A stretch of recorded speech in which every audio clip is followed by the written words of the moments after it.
Câmara hoje. Reforma da Previdência. Ministro da Casa Civil participa da primeira audiência na comissão e diz que as mudanças são necessárias para salvar a Previdência do déficit nas contas. Deputados aprovam em plenário um novo prazo para regularização de bens no exterior. Parentes de políticos não vão poder aderir à nova rodada do programa de repatriação de dinheiro. Do Salão Verde, ao vivo, Mariana Pichitsky. Metade do valor arrecadado vai ser dividido com estados e municípios. E do corredor das comissões, também ao vivo, Carolina Nogueira.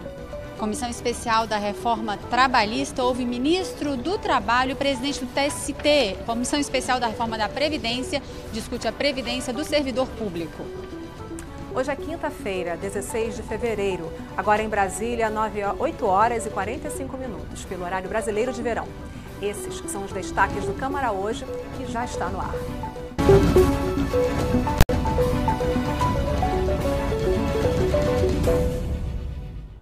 E o plenário aprovou o projeto que amplia o prazo para a regularização de recursos de brasileiros no exterior não declarados à Receita Federal. Os deputados também analisaram uma série de outras proposições, como a prorrogação de uma CPI e a urgência para a análise de projetos. Tem que votar não. Os deputados chegaram a discutir um pedido de urgência de interesse dos governadores reunidos em Brasília nesta quarta-feira. Se fosse aprovado, daria mais agilidade à votação de proposta que permite a estados e municípios repassarem à iniciativa privada a cobrança de suas dívidas ativas. No debate, ficou claro que não havia acordo e o pedido foi retirado da pauta. Alguns dias atrás eu tive uma conversa com o governador Pezão do Rio de Janeiro, seu estado, presidente, e ele me disse que a aprovação desse projeto de lei complementar 181 estaria dentro dos pressupostos para a equação financeira daquele estado. E assim também é de vários entes federados. Isso é transferir a dívida ativa para os bancos. É esse projeto que vocês estarão votando. Cuidado, não acredite em mim não. Peça para a sua assessoria e levante. Esse projeto é extremamente danoso. Foi discutida a urgência para projeto que trata da adoção de crianças. O pedido foi aprovado, apesar de reações a uma possível prioridade para crianças de até 5 anos na fila de adoção. Nós temos hoje mais de 30 mil famílias tentando adotar crianças no Brasil. E um depósito nos abrigos, nos asilos, nas áreas que abrigam crianças, de quase mais de 5 mil. E no Brasil, infelizmente, de 3 a 4 anos para um casal, para uma família fazer uma adoção. Não faz nenhum sentido dizer que tem que adotar até 5 anos de idade. Depois de 5 anos de idade, a adoção não é necessária. O plenário também aprovou o projeto que permite uma nova rodada de regularização de patrimônio mantido ilegalmente no exterior por brasileiros, anistiando quem não declara esse dinheiro à Receita Federal de crimes como lavagem de dinheiro e evasão de divisas. A ideia é abrir um novo prazo de 4 meses. Esse dinheiro é fruto de sonegação fiscal, que é um crime, e é fruto de evasão de divisas. Esse dinheiro ficou às vezes uma década, 15, 20 anos lá fora. Não gerou nenhum tributo dentro do Brasil. E agora, aqueles que não aproveitaram o primeiro momento que foi aberto, querem mais uma vez abrir para trazer esse dinheiro pagando apenas 35%.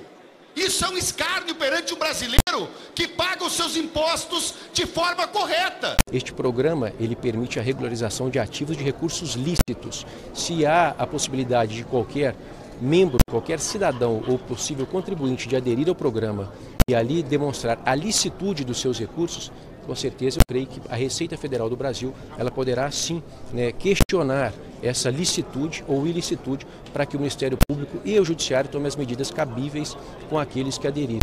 A grande polêmica do projeto era a permissão de que parentes de políticos pudessem fazer parte dessa regularização, o que foi proibido na primeira fase, que ficou aberta até outubro do ano passado e permitiu a regularização de 170 bilhões de reais. Muitos parlamentares que votaram a favor da reabertura do prazo de repatriação de recursos foram contra a participação de familiares de políticos. E isso acabou sendo retirado do texto. Agora se quer aprovar um novo projeto de repatriação. No fundo, sejamos sinceros, para resolver um problema. O problema dos parentes de políticos que têm dinheiro no exterior ou não declarado e que precisa declarar. E é uma vergonha que essa casa se preste a esse papel, porque essa é uma atitude que vai ser repudiada pela população brasileira. Nós estamos dizendo no texto que vai ser votado desse destaque, que o marginal, o contrabandista, o traficante, ele pode repatriar dinheiro, mas o parente do político não pode. Gente, isso é de uma estupidez, isso não é razoável. Quer dizer, nós estamos colocando o político como pior do que o próprio bandido. O projeto agora volta para o Senado, que vai ter a palavra final sobre o assunto antes de enviar para a sanção presidencial. E nesta quarta-feira, o plenário também aprovou a prorrogação dos trabalhos da CPI da Lei Rouanet por 2 meses. A gente vai agora para o Salão Verde falar um pouco sobre essas definições que aconteceram no plenário, e principalmente essa questão da repatriação, né, Mari, que agora deve voltar para o Senado. Bom dia. Isso, Vera. Bom dia a todos. Fazer um balanço do que foi votado ontem aqui no plenário, com os 2 vice-líderes, o deputado Mauro Pereira, que é vice-líder do PMDB, e o deputado Moraes, que é vice-líder do PT. Deputado Mauro Pereira, que avaliação o senhor faz desse projeto que saiu da repatriação, polêmica em relação a parentes de político? O que o senhor acha? Como é que ficou? Bom, eu com certeza quero parabenizar o nosso relator, parabenizar o presidente Temer e todos os deputados federais que votaram a favor. Sem sombra de dúvida, são 2 iniciativas o ano passado na primeira etapa e nessa etapa, que são recursos do nosso país que estavam no exterior e que nós estamos trazendo para a economia, para a nossa economia, que está vivendo um momento muito ruim desde 2014 e que esse recurso está vindo em boa hora. Já foi um alívio agora no final do ano para as prefeituras, para os estados e, sem sombra de dúvidas, esse recurso que está sendo repatriado a partir de agora, após o Senado aprovar também, nós vamos estar dando mais uma injeção de ânimo para os nossos prefeitos, para os governadores e, com certeza, esse recurso é um recurso lícito, são recursos que vão passar pelo crivo dos auditores fiscais da Receita Federal e o projeto de lei é bem claro, ele é somente para recursos lícitos. Então, eu estou muito feliz por ter votado favorável e não tenho dúvida nenhuma de que esse dinheiro vem em boa hora para os cofres dos nossos municípios que está realmente precisando desse recurso, em especial para a saúde, que precisa de muito dinheiro para poder atender as demandas do SUS, que vem cada vez aumentando mais,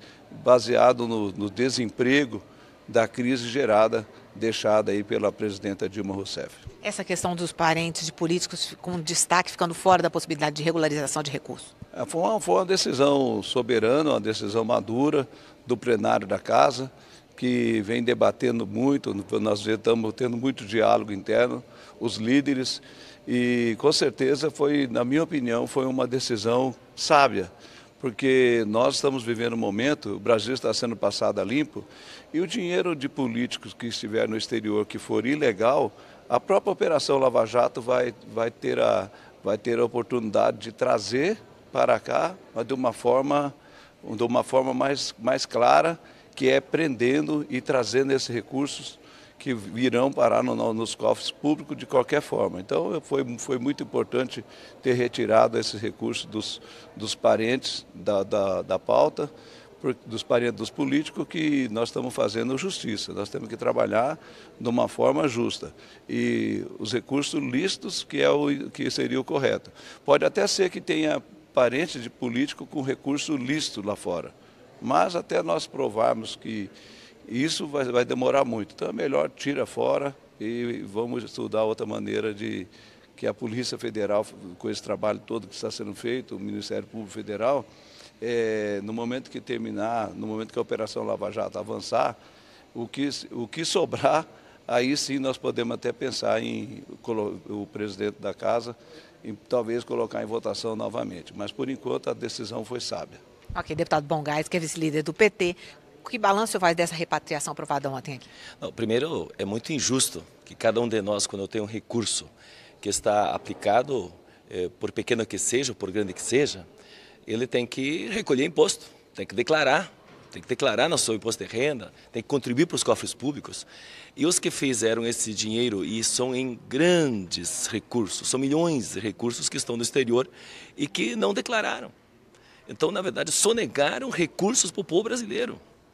E não foi o Temer que iniciou esse trabalho. Quem fez o primeiro projeto foi a presidenta Dilma. Nós votamos e muito recurso entrou. Todo esse recurso que veio no final do ano foi do projeto anterior apresentado pela presidenta Dilma, onde foi dada oportunidade para todos aqueles que tinham dinheiro no exterior e que não declararam, para que declarassem, para que pagassem a multa, pagassem o juro e o dinheiro entrasse aqui nos cofres. Então foi a presidenta Dilma e isso de fato salvou muitas prefeituras no final do ano. Agora o Temer mandou de novo o projeto. E olha o que aconteceu. O PMDB, o Romero Jucá, que está fazendo de tudo para evitar a sangria, como ele mesmo disse. Eles não querem mais a Lava Jato, eles não querem mais investigação. E o Romero Jucá, então, encaminhou pelo Senado para que os parentes, pasmem, o PMDB no Senado apresentou uma proposta para que os parentes de políticos, olha o absurdo. Por exemplo assim, o Cunha teve que declarar, agora a mulher dele não declarou ainda se ela tem dinheiro lá fora, então para que pudesse se dar a oportunidade também para ela, se ela tiver. Estou só dando um exemplo. E assim vale para os demais. Então, na verdade, o PMDB do Senado mandou essa proposta, era do Romero Jucá, e nós, felizmente, aqui na Câmara, conseguimos derrubar isso, porque isso é um absurdo, o que o PMDB queria aprovar. Então, felizmente, a Câmara agora aprovou isso, então isso volta para o Senado, porque senão já estaria terminativo aqui. E é importante que todo esse recurso, de fato, que foi para o exterior e não foi declarado, que ele volte para cá. Ele pode até ficar lá, mas ele vai ter que pagar imposto aqui. Este foi o projeto que a presidenta Dilma apresentou à época, que ele foi renovado agora pelo governo, apenas renovado, e que ainda queriam incluir, né, digamos, um jabuti junto aí para os parentes políticos. Felizmente, a Câmara ontem disse não à proposta que o PMDB no Senado tinha apresentado, que realmente seria ruim para o país. Bom, nós vimos na Câmara durante essa semana, deputados, muitos prefeitos vieram aqui pedir a aprovação dessa repatriação para garantir mais dinheiro para as prefeituras, mas os governadores também se organizaram. Ontem fizeram reunião com o presidente da Câmara e com o presidente do Senado para pedir a aprovação desse projeto. Nós vamos ouvir uma entrevista do governador aqui do Distrito Federal, Rodrigo Hollenberg, defendendo a aprovação do texto. Para muitos estados, especialmente aqueles que têm uma participação expressiva no Fundo de Participação dos Estados, esses recursos são recursos significativos, importantes para fazer o pagamento de servidores, de fornecedores, de prestadores de serviços, enfim, para cumprir os seus compromissos com a população. Bom, deputados, a situação dos estados, do município, a gente já sabe dos estados, em alguns estados do país é gravíssima. Como é que a Câmara pode ajudar? Essa questão da repatriação já resolve, deputado Mauro Pereira? Olha, com certeza, o meu estado, o Rio Grande do Sul, vem passando por uma crise violenta, que o governador José Evers Sartori assumiu o estado com uma crise fiscal enorme, inclusive deixado pelos últimos governadores, em especial o governador do PT, Tarso Genro. Eu não tenho dúvida nenhuma que essa repatriação, ela vem em boa hora. Nós votamos o ano passado, e eu gostaria de dizer ao meu colega, deputado Bongás, que todas as atitudes tomadas no Senado, com certeza tem a assinatura da maioria dos senadores do Partido dos Trabalhadores, até porque todo o esquema de corrupção que foi montado no país, conforme disse o procurador Rodrigo Janot e o Deltan Dallagnol, nosso procurador da República também, do Ministério Público, tudo foi orquestrado e organizado pelo ex-presidente Lula. Então o Partido dos Trabalhadores do Senado faz parte de todos esses projetos, e todos esses projetos têm assinaturas dos senadores do Partido dos Trabalhadores também. E nós aqui estamos fazendo a nossa parte. Nós temos que fazer aquilo que é justo. Tanto é que ontem os recursos dos familiares dos políticos foram retirados.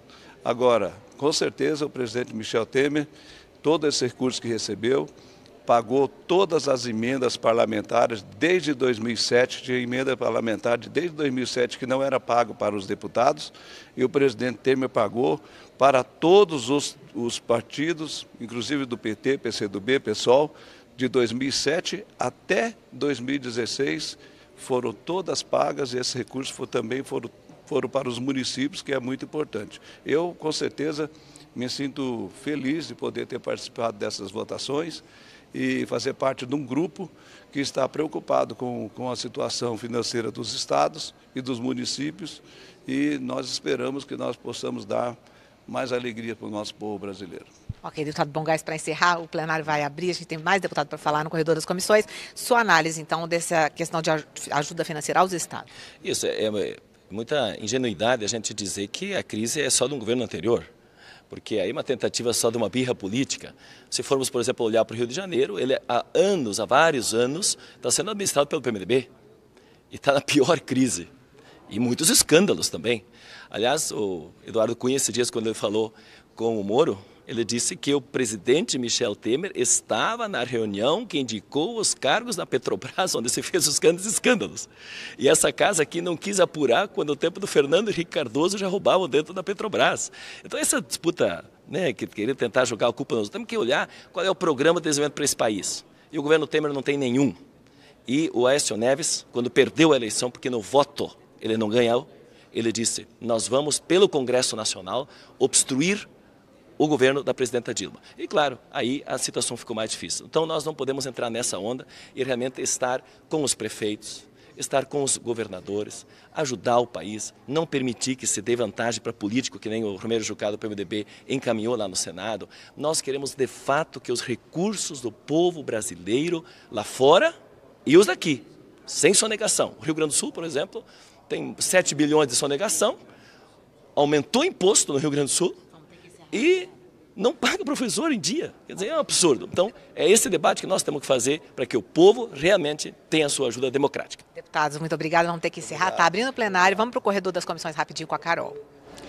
A gente já está aqui no corredor das comissões, daqui a pouquinho, em poucos minutos, vai começar lá na comissão especial que analisa a reforma trabalhista. A primeira audiência pública importante, deputado Vadir Damus, do PT do Rio de Janeiro, está aqui com a gente, é integrante da comissão. Deputado, é a primeira audiência pública, ouvir autoridades no assunto, qual a expectativa do senhor? Hoje é a primeira audiência, né? Vão participar dela o presidente do Tribunal Superior do Trabalho, o ministro do Trabalho e o procurador geral da Justiça do Trabalho.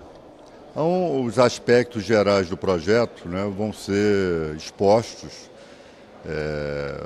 Alguns deles são a favor do projeto, o outro é contra, enfim.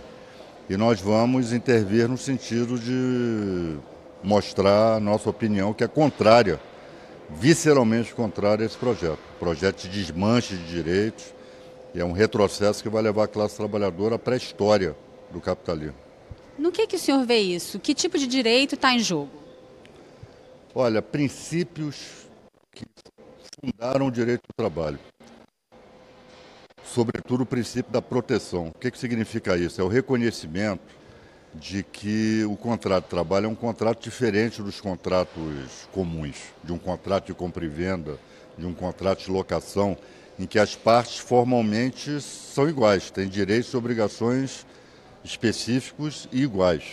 No caso do contrato de trabalho, há o reconhecimento de que uma das partes é hipossuficiente, ou seja, é a parte vulnerável economicamente, que é o trabalhador, que é o empregado, diante do detentor dos meios de produção, que é o empregador, a empresa.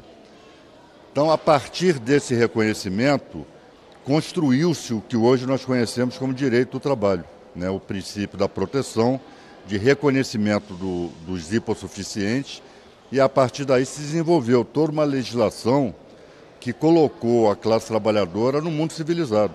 E agora querem retirá-la do processo civilizatório, porque se esse projeto for aprovado, nós entraremos no cenário de barbárie.